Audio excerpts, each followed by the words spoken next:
Eu cumprimento os irmãos com a paz de nosso Senhor e Salvador Jesus Cristo, mandando meu abraço ali para a cidade de Hortolândia, para a cidade de Morro Agudo, para a cidade de Ribeirão Preto e de Bebedouro também. E também para os irmãos de Viradouro, todos aqueles que estiverem ao alcance desta live. Que o nosso Senhor Jesus Cristo tenha liberdade para falar no seu coração e na sua vida nessa noite, que nós estamos meditando na palavra de Deus. Hoje, no capítulo 8 do Evangelho de Lucas, falando sobre as parábolas de nosso Senhor Jesus Cristo. Começamos esse capítulo meditando sobre as mulheres que serviam a Jesus com os seus bens. Depois falamos sobre a parábola do semeador. E agora, hoje, estaremos falando sobre a parábola da candeia. Qual é o seu significado para os nossos dias? O que é que o Senhor tem para nós através desta palavra? Vamos meditar. Na parábola do semeador, nós vimos ali que o Senhor fala da semente que é lançada, que a semente é a mesma, mas tem vários tipos de solo. E conforme o tipo de solo, ela tem uma reação diferente. Ou seja, a palavra de Deus, dependendo do coração onde ela é abrigada, ela vai produzir efeitos diferentes. Depende de quem? Da pessoa que está ouvindo. Porque muitas pessoas ouvem de má vontade. Tem gente que não quer ouvir a palavra de Deus. Tem gente que quer ouvir aquilo que o coração dela deseja, aquilo que ela entende como verdade. Não a verdade de Deus, mas a sua própria verdade. E para isso é que muitas pessoas às vezes não chegam a dar frutos.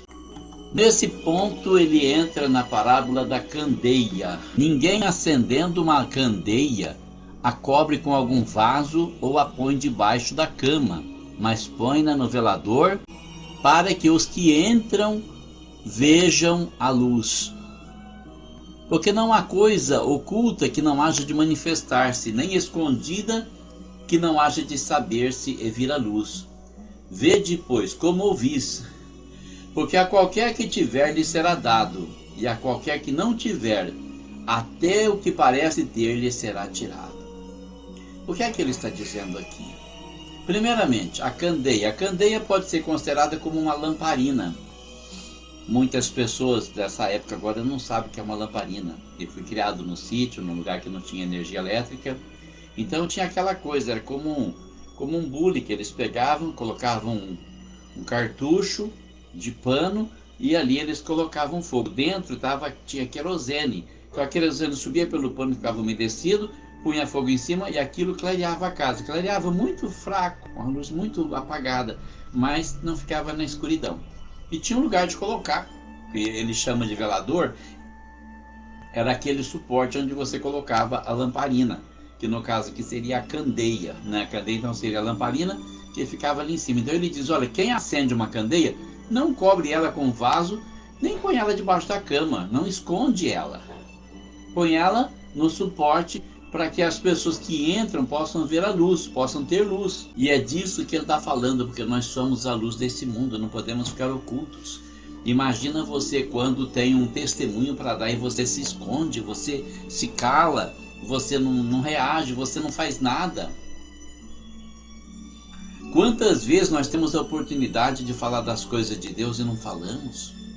Quantas vezes nós podemos falar daquilo que Deus fez na nossa vida, mas muitas vezes nós falamos de todo tipo de assunto, menos a palavra de Deus.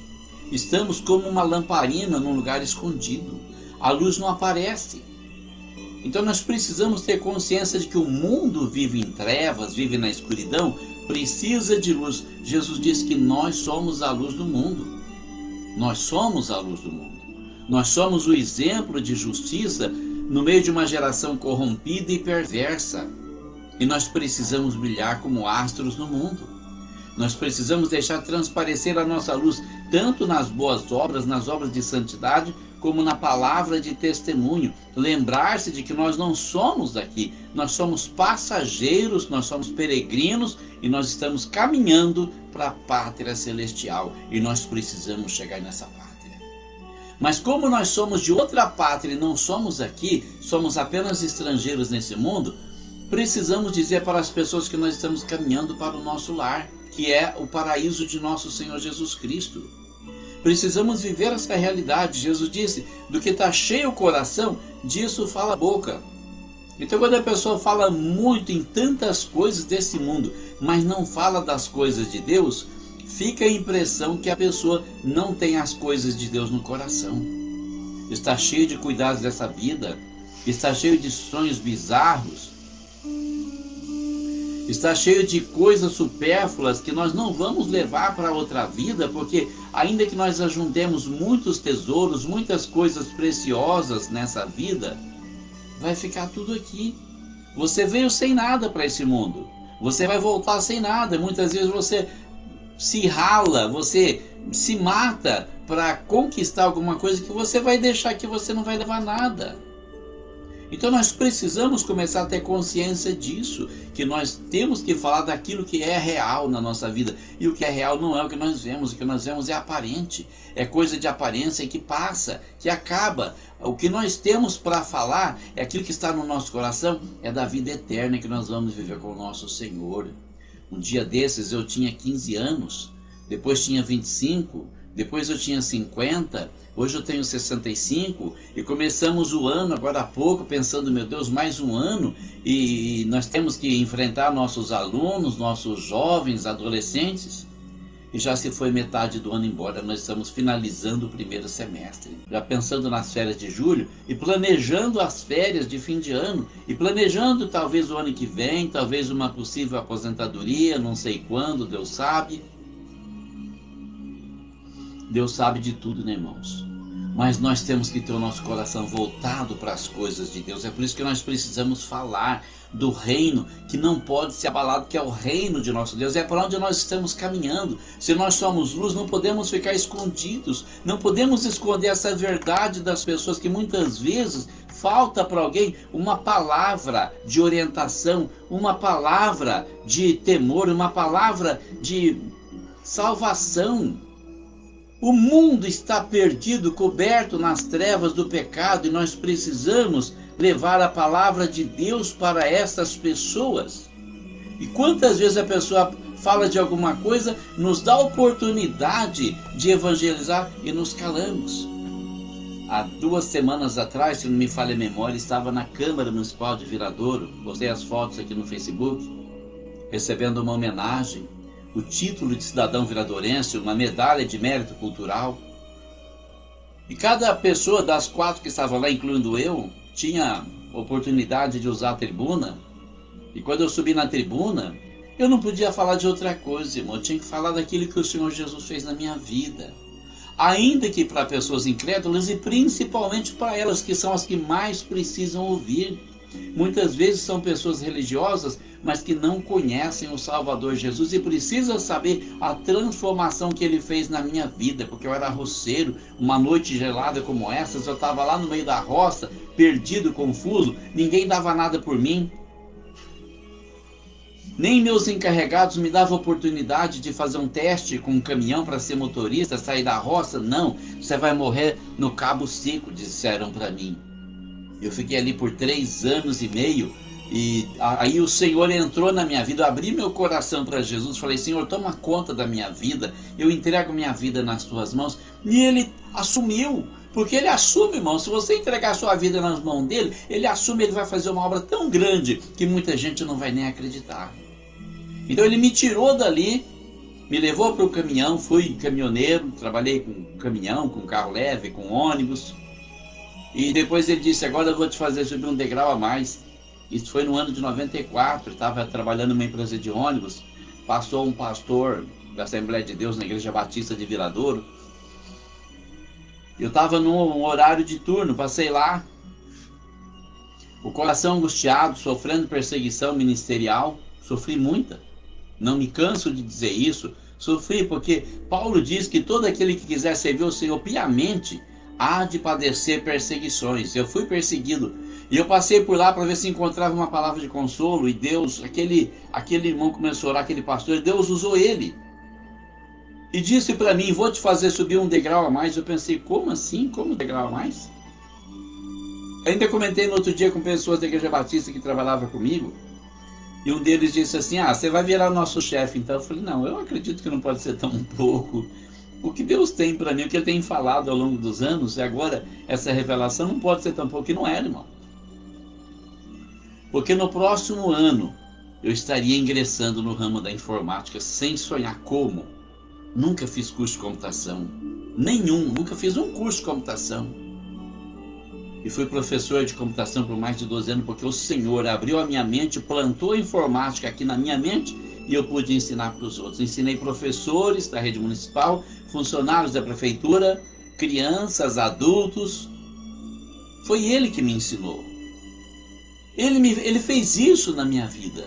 Ele me fez vencer o concurso de redação, Ele me fez ganhar aquele computador, Ele me ensinou a usar aquele computador. Naquele computador eu escrevi meu primeiro romance, hoje eu tenho 18 livros escritos e publicados. Eu não posso deixar de falar dessas coisas. Eu falei lá na Câmara, falei, olha, eu era fracassado até o Senhor começar a governar a minha vida. Quando Ele pegou o leme da minha vida, o meu barco caminhou para o rumo norte e fez de mim uma pessoa vitoriosa. Não posso deixar de falar, eu sou uma candeia, eu sou uma lamparina que precisa iluminar num mundo coberto de trevas, da ignorância, do pecado, da mentira, do engano, dos ídolos. Eu preciso falar, eu tenho que falar. E eu falei abertamente ali, o pastor Olivar estava lá com a esposa, o irmão Nelson e a sua esposa também estavam lá, e depois o pastor falou para mim, olha, eu vi, você pregou lá. E depois a esposa do irmão Nelson falou assim, nossa, eu senti como se estivesse no culto. Glória a Deus, que maravilha, né? Não esconde a luz, não esconda a sua luz, irmão. Conta o que Deus fez na sua vida. Lembra a parábola daqueles leprosos? Que só um deles voltou para agradecer a Deus, não mostrou gratidão, seja grato. Lembra também o endemoniado gadareno? Quando Jesus chegou lá na margem dos gadarenos, saiu aquele endemoniado que vivia nos sepulcros, gritando, clamando, Jesus, Filho do Deus Altíssimo, que temos nós contigo, vieste nos destruir antes do tempo? E Jesus expulsou o demônio daquele endemoniado ali, expulsou toda aquela legião de demônios que estava nele. E quando Jesus foi entrar no barco para ir embora, ele veio suplicar para ir com Jesus, ele queria seguir Jesus. Eu demorei muito para entender essa passagem. Jesus disse para ele, olha, volta para a tua casa, para a tua parentela, para os seus, e conta para eles quão grandes coisas Deus fez na tua vida. Jesus estava acendendo uma candeia ali, uma lamparina. Jesus estava acendendo uma luz na terra dos gadarenos. Se você ler com atenção o trecho bíblico, você vai ver que mais para frente Jesus volta na terra dos gadarenos que não o aceitaram, e agora eles aceitam Jesus com muito prazer. Ainda trazem os enfermos para serem curados. O trabalho daquele ex-endemoniado gadareno, que foi liberto e foi se tornar uma lamparina, foi levar a sua luz. Temos que levar nossa luz. Olha, presta atenção que esse versículo ele é muito importante. O Senhor fala muito claramente que não podemos acender uma candeia e colocá-la debaixo da cama ou debaixo de algum vaso. Não podemos esconder, nós precisamos colocá-la no velador, no suporte, para que ela dê luz para aqueles que estão entrando na casa. Quantas pessoas nesse mundo estão vivendo em trevas porque não conhecem a verdade, não conhecem a palavra de Deus, mas precisamos ser nós aqueles que levam a luz para aqueles que estão em trevas. Jesus disse, porque não há coisa oculta que não haja de manifestar-se, nem escondida que não haja de saber-se vir a luz. Então, não adianta fazer as coisas escondidas, irmão. Se você estiver cometendo um pecado, saiba que ele vai ser revelado mais cedo ou mais tarde. Essa é uma verdade contida nesse versículo aqui. Mas o que Jesus está dizendo aqui é, se você não divulgar a palavra de Deus, o reino de Deus, a salvação de nosso Senhor Jesus Cristo, outra pessoa vai fazer isso e você vai perder o seu galardão. Não é só pela recompensa, é pela honra que nós temos de ser mensageiros de Deus. Eu estava domingo na igreja e estava ouvindo o pastor falando sobre o Ministério da Reconciliação. Eu estava lembrando de um louvor que eu aprendi há muito tempo atrás na Igreja Batista. Sou mensageiro aqui, em terra estranha estou, do reino lá do céu, embaixador eu sou. Meu Rei e Salvador vos manda em seu amor as boas novas lá do céu. reconciliai-vos já, reconciliai-vos já, é ordem que ele dá, reconciliai-vos já. E esse louvor que ficou na minha mente é a mensagem que nós precisamos despertar para levar a palavra de Deus a todos aqueles que precisam ouvir. Então, se você não se dispuser a fazer a obra, vai levantar outro, irmão, e você vai perder a honra de ser um mensageiro de Deus, a honra de ser alguém que testemunha as coisas que Deus fez na sua vida. Ele está dizendo: não há coisa oculta que não haja de ser revelada, não há coisa escondida que não haja de se saber e de vir a ser descoberto por todos. Vejam, pois, como ouvem, porque a qualquer que tiver lhe será dado, e a qualquer que não tiver, até o que parece ter lhe será tirado. Isso é interessante. Às vezes a pessoa ela tem um cargo, ela tem uma oportunidade de fazer a obra de Deus, de testemunhar a palavra de Deus, de testemunhar a salvação de nosso Senhor. Ela não faz, ela tem, mas lhe será tirado porque ela não usa, vai ser dado para aquele que tem. Como a parábola dos 10 talentos. Aquele que enterrou o talento no chão, o Senhor disse para o servo: toma o talento dele, dê para aquele que tem 10 talentos. O outro falou: mas Senhor, ele já tem 10 talentos. Em verdade eu lhes digo que aquele que tem lhe será dado e terá em abundância. Aquele que não tem, até aquilo que tem lhe será tirado. Porque às vezes a pessoa espera a oportunidade de fazer a obra, mas não faz, irmão. Não se dispõe a fazer. O coração não está nisso. O coração não está em fazer a obra de Deus e a pessoa não faz. Me lembro da história de um irmão que queria ser missionário. O sonho dele era viajar pelo mundo pregando o evangelho em outras nações. E nunca surgia a oportunidade. E um dia ele ficou sabendo que no prédio onde ele morava, os vizinhos de apartamento dele tinha de todas as nações. Tinha italiano, tinha alemão, tinha espanhol, tinha português. Ele podia estar pregando para as nações ali, ele não estava esperando viajar pelo mundo para pregar. Então até aquilo que a pessoa tem muitas vezes lhe será tirado, será dado para aquele que tem mais, que tem abundância, para que a pessoa possa fazer a obra, porque a obra de Deus se faz assim, irmão, é com aquilo que nós temos. Eu não tenho uma igreja para dirigir, eu não tenho um púlpito para pregar, eu tenho aqui a minha webcam, estou fazendo a obra que Deus me deu para fazer. Comprei essa webcam, paguei em 3 vezes, estou fazendo o trabalho do Senhor, estou me satisfazendo com isso. É muito bom fazer isso. Estou tirando tempo para evangelizar. Por quê? Porque eu não sei quanto tempo eu tenho nesse mundo. E se o Senhor me tirar amanhã, eu não quero ter perdido a oportunidade. Eu preciso fazer isso, eu preciso me ocupar no reino de Deus, na obra de Deus. Eu preciso ter esse espaço para falar quão grandes coisas o Senhor fez na minha vida. Eu falo para todo mundo. Hoje eu dava aula numa turma do 3º ano, uma turma que tem muitas pessoas que têm temor de Deus. Tem algumas pessoas ali também que seguem religiões ocultistas. Mas eu posso falar abertamente das coisas de Deus ali, e algumas pessoas ali têm liberdade para falar comigo também. E eu estava falando isso, eu não sei quanto tempo eu tenho, mas eu não quero perder tempo. Posso viver mais 1 ano, 2 anos, 5 anos, 10 anos, sei lá, Deus sabe. Mas posso morrer no próximo minuto. E eu quero saber lá na glória para onde eu vou, pela graça de Deus e pelo sangue que Jesus derramou por mim. Lá eu quero lembrar que eu usei o tempo meu aqui na terra para falar das coisas de Deus. Eu não posso perder esse tempo, irmão. Não é recompensa, não é ter um público grande, não é ter uma igreja para me ouvir. Não, é oportunidade. Eu só preciso da oportunidade. Se não tiver ninguém aqui, várias vezes eu faço live, não tem ninguém. Eu faço a live, deixo gravada. Alguém vai ver esse vídeo depois, vai edificar a vida de alguém. Alguém pode ser salvo através dessa mensagem.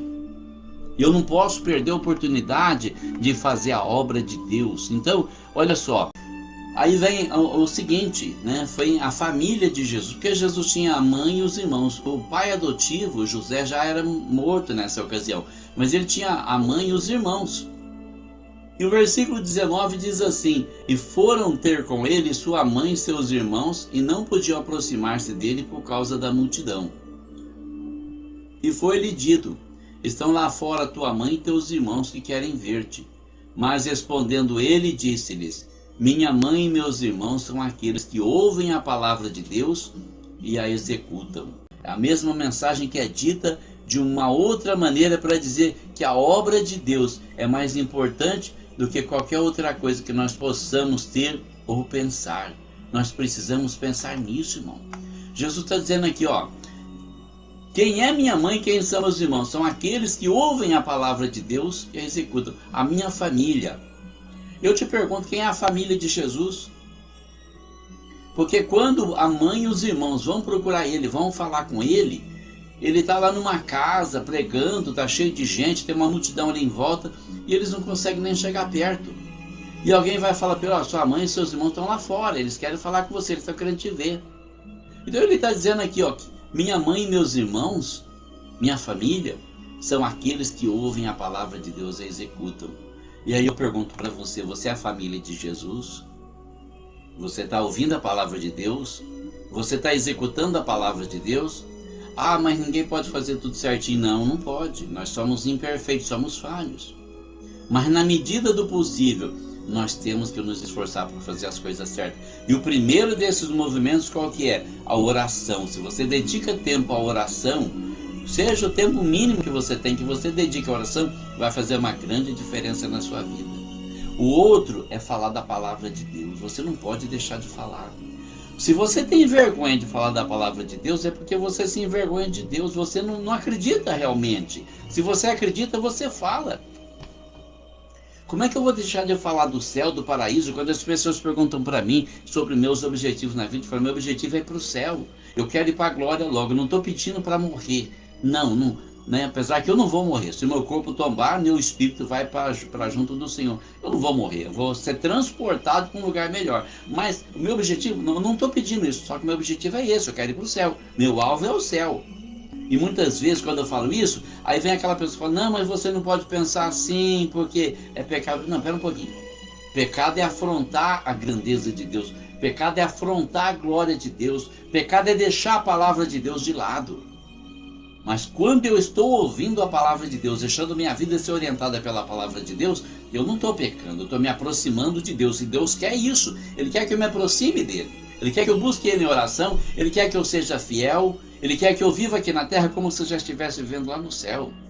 Muita gente vive aqui na terra construindo planos para se estabelecer na terra, mas deveria estar construindo planos para se estabelecer no céu. Viver aqui na terra como se já estivesse no céu, junto de nosso Senhor, junto dos seus anjos, fazendo a obra de Deus, levando em consideração a palavra de Deus, que é mais importante do que qualquer outra coisa que nós possamos levar em conta. Não é viver aqui na terra, bom, aqui eu vou viver a vida terrena e lá eu vou viver a vida celestial. Aqui eu já vivo como se estivesse no céu. Tem que ser assim. A todo momento, aconteça o que acontecer, eu sei que o Senhor está no controle da minha vida. Seja coisa boa ou pode parecer coisa ruim, é livramento de Deus, é bênção de Deus. Ele está executando o seu plano na minha vida e eu tenho que dizer para as pessoas, eu sei que o Senhor cuida de mim. Eu sei que o Senhor faz o melhor por mim. Eu tenho que dar esse testemunho, porque se eu não faço isso, eu realmente não acredito. E eu quero crer na palavra de Deus, e eu quero executar a palavra de Deus, e eu quero que a palavra de Deus seja uma realidade na minha vida, porque não existe nada mais real do que o céu e o inferno. Não existe. A partir do momento que você fechar os seus olhos e parar de respirar, seu espírito vai para junto de Deus ou vai para o inferno de tormentos. Não tem outro lugar. Você pode até acreditar que existe limbo, purgatório e qualquer outra coisa, mas no íntimo você sabe que isso não é verdade. E que a realidade não é esse mundo. Não adianta você querer prolongar sua vida, porque mais cedo ou mais tarde você vai acabar indo para um desses dois lugares. Você só vai atrasar um pouco, só vai retardar um pouco a partida para um desses dois lugares, que vai acontecer mais cedo ou mais tarde. Quanto mais cedo ir para a glória, melhor. Precisamos viver essa realidade.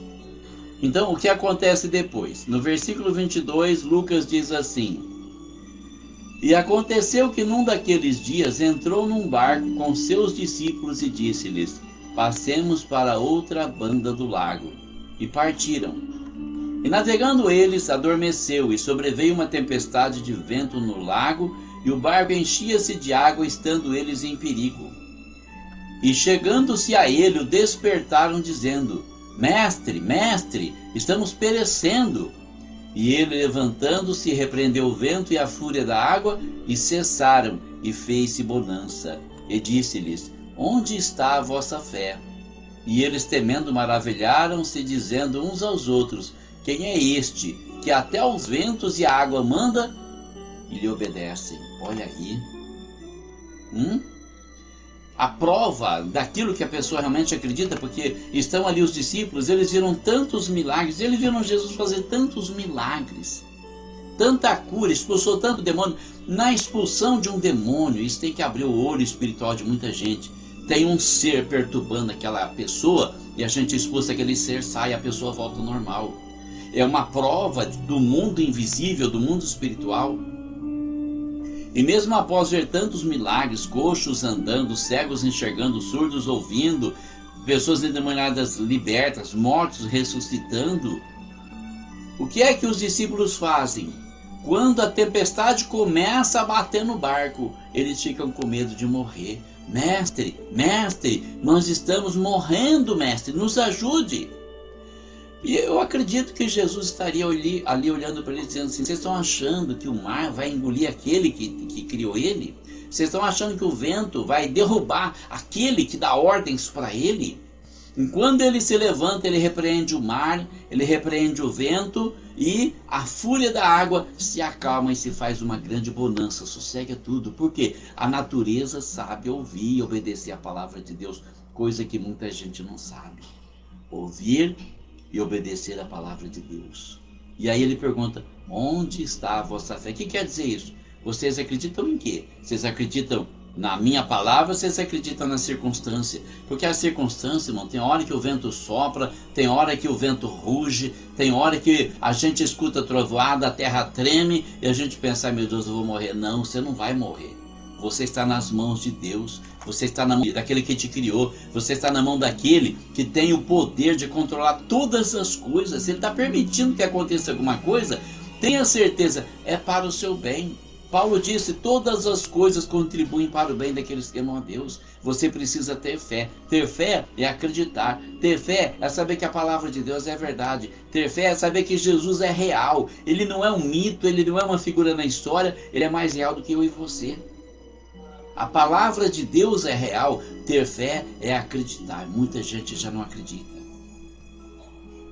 Num determinado sermão, Jesus disse para os seus discípulos: quando, porém, vier o Filho do Homem, encontrará fé na terra? Olha, tem muita gente que já não acredita mais. Tem muita gente religiosa, tem muita gente que fala em Deus com a boca cheia, mas no íntimo do coração não acredita. Nós precisamos nos converter todos os dias para Deus, todos os dias nascer de novo, todos os dias entregar nossa vida nas mãos do Senhor e deixar nas mãos dele. Porque muita gente entrega a vida na mão do Senhor e vai embora e leva de volta, quer dizer, o controle da sua vida. Muita gente fala: Senhor, toma conta da minha vida, faz o que for melhor, mas a pessoa toma decisões e muitas vezes sem orar. Simplesmente fala: estou sentindo isso, vou fazer. Nossa vida não é guiada por sentimentos, irmão, nossa vida é guiada por fé, pela obediência da palavra de Deus. Então, quando os discípulos chegam para ele e falam: Senhor, nós vamos morrer, Jesus dizendo: vocês não acreditam em mim? Vocês duvidam? Vocês não sabem quem é que está com vocês? Quem está deitado nesse barco, dormindo nesse barco aqui? É aquele que criou o mundo, é a palavra que fez todas as coisas aparecerem. É a palavra que separou a água da terra, criou o mar e a porção seca, estabeleceu os luminares no céu. A palavra. João disse que o verbo, a palavra, esteve entre nós. E o verbo estava com Deus, e o verbo era Deus. Então nós precisamos começar a acreditar de verdade. Nós precisamos parar de fingir que nós temos fé, que nós acreditamos. Nós precisamos começar a entender que esse, que até os ventos e a água manda e obedece, é o Criador de todas as coisas. É aquele que estava lá no princípio com Deus, que foi a palavra falada, a segunda pessoa da Trindade, que tem todo o poder, como o Pai e o Espírito Santo, que pode mudar o vento da tua vida, que está soprando o contrário, fazer esse vento soprar em teu favor, quando chegar o tempo, quando chegar a hora, de forma que o nome dele seja glorificado. Precisamos aprender a confiar em Deus. andar na escuridão como ao meio-dia, sabendo que o Senhor vai ser a nossa luz, a nossa direita, a nossa esquerda e também a nossa frente. Que nada vai nos acontecer sem a permissão de Deus, que qualquer coisa que nos aconteça é porque Deus permitiu para o nosso próprio bem.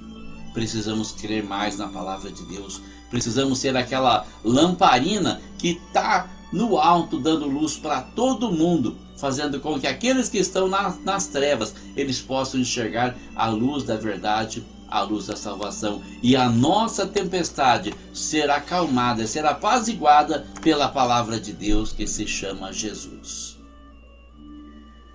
O próximo tópico agora é sobre o endemoniado gadareno, aquele que eu falei no início. Nós vamos estar comentando sobre ele na próxima quarta-feira, se Deus nos permitir.